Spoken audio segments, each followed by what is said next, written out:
मध्य प्रदेश के दतिया में प्रदेश के गृह मंत्री और संसदीय कार्य मंत्री डॉक्टर नरोत्तम मिश्रा को लेकर कांग्रेस नेता फूल सिंह बरैया द्वारा दिए गए आपत्तिजनक बयान पर मंत्री मिश्रा ने कहा कि मेरे पिता के निधन को लंबा अरसा हो गया है, ऐसे में राजनीति में उनका नाम लेकर घसीटना कहीं से कहीं उचित नहीं है। दतिया में आयोजित एक कार्यक्रम में शिरकत करते हुए उन्होंने कहा कि वे अपने राजनीतिक विरोधियों को उनकी भाषा में जवाब देने में विश्वास नहीं रखते हैं, वह तो जनसेवा के माध्यम से जवाब देने में यकीन रखते हैं। उनके संस्कार भी ऐसे ही है कि वे अपने विरोधियों के खिलाफ दोयम दर्जे की भाषा का उपयोग करें। दतिया सेवड़ा भांडे के नेता जो भी कहे, लेकिन इसका जवाब उन्हें आगामी चुनाव में जनता ही देगी। डॉक्टर मिश्रा ने कहा कि राजनीति में संयमित भाषा होनी चाहिए, किसी के खिलाफ भी हमें व्यक्तिगत टिप्पणी से बचना चाहिए।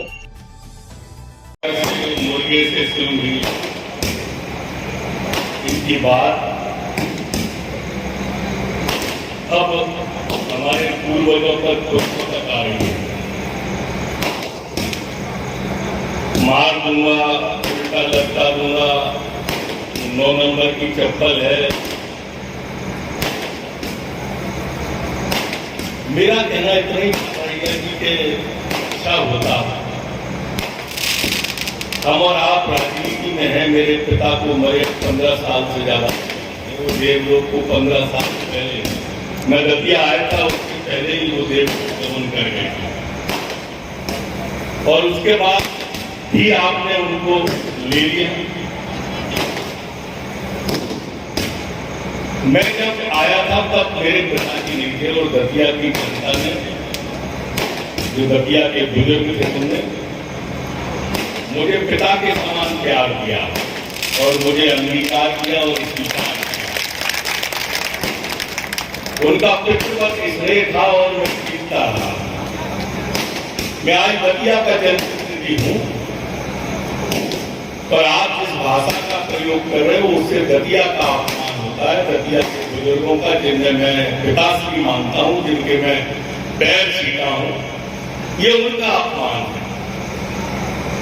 राजनीति में ऐसी भाषा का प्रयोग नहीं करना चाहिए, उल्टे लटकाने का, मारने काटने का। और तीनों के आप देखिए, आदरणीय कमरिया जी के, आदरणीय चौरसिया जी के, आदरणीय बरैया जी के, सेवड़ा, दतिया, भांडे, इनकी भाषाएं पिछले 1 महीने से आप सुन लेंगे तो आपको लगेगा कि आतंक कौन फैला रहा है और भय कौन फैला रहा है।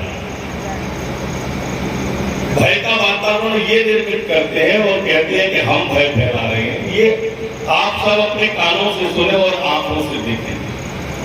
मैं तो डूब कर विकास में लगा हुआ हूं, मैं डूब कर दतिया की सेवा में लगा हुआ हूं।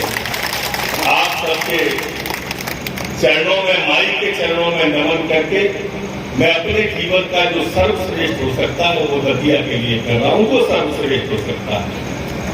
दतिया का मान, दतिया का सम्मान, दतिया का स्वाभिमान मध्य प्रदेश में गूंजता रहे, ये चिंता मेरी हमेशा रहती है। और माई से प्रार्थना भी ये रहती है मेरी कि माँ, कभी इतना अहंकार मत दे देना कि मैं अपनों को भूल जाऊं।